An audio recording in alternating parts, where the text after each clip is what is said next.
Assalomu alaykum hurmatli tinglovchilar, tarix faniga qiziquvchi yoshlar. Bugun biz sizlar bilan Bobiylarning Hindistondagi sulolasining yorqin vakili Akbarshoh haqida qisqacha fikr yuritamiz. Shuni aytish kerakki, Akbarshoh 1642-yilda tavallud topgan. Uning otasi Humoyun Mirzo Boburning katta o'g'li edi.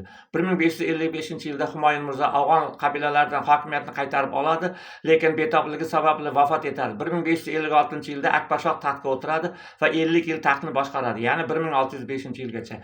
Akbarshohning tarixda qoldirgan ishlari juda ham katta buyuk bo'lib, eng avvalo markaziy hokimiyatni mustahkamlaydi, kuchli armiya tuzadi va mamlakat sarhadlarini janubga qarab, sharqqa qarab kengaytiradi.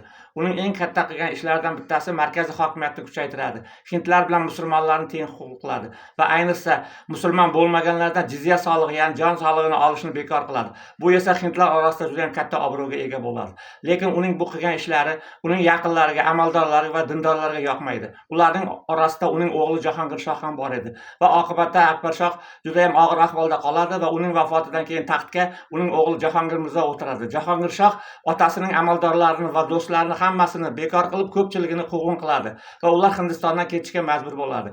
Jahongir Shohdan keyin taxtga uning o'g'li Shoh Jahon o'tiradi va Hindiston imperiyasi o'zining eng yuksak cho'qqisiga chiqadi. Shu bilan bugungi mavzumizga yakun yasaymiz. E'tiborlaringiz uchun rahmat, salomat bo'ling.